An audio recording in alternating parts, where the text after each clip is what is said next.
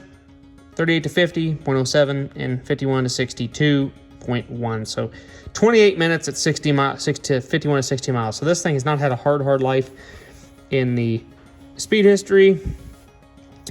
It has spent most of its time at 35 to 4,700 RPM and has spent a lot of time at idle and 22 to, so yeah, it has not really spent much. It has not spent any time at 5,700 or 7251 to 8,500 RPM, mainly because this machine, I think, limits at 6,500, I believe. So only an hour and 52 minutes at 6,500.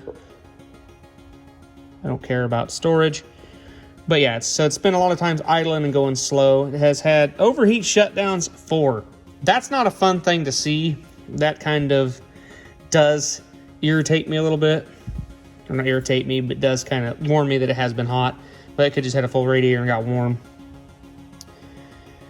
But from the mechanical standpoint, it seems pretty good. So, as you guys can see, most of its time it's been 3 to 20%. So, yeah, hardly 100%. 2 minutes and 8 minutes at 8 above 80. So, 41 to 60, an hour and 38 minutes. But yeah, it spent 496 hours at 3 to 20%. So that's not a bad thing at all.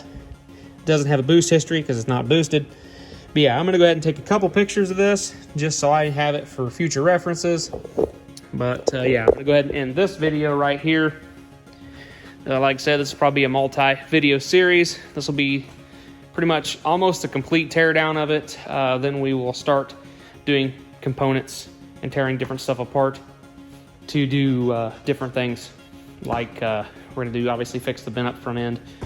We're going to put wheel bearings if it needs wheel bearings. Rear brake pads.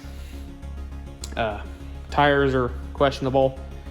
Clean out all the net wrap that are in there. I might just give in and buy 2 rear axles for it. I do need to pull them out and actually verify spline count and everything, because these machines did come with 2 different axles. So I probably could actually save this axle if I tore it apart and cleaned it out. If the CV shaft itself is in okay shape, it may live, but as much mud is in it, I wouldn't trust it. But I think the right-hand side rear can have a boot, so I think we'll get lucked out there. It needs air filter, full service.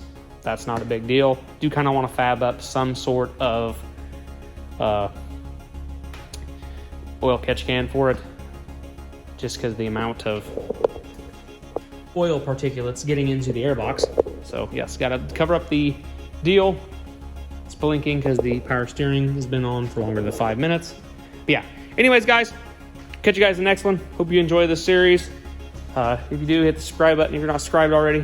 And we'll be having fun with this one. So we'll catch you guys in the next one.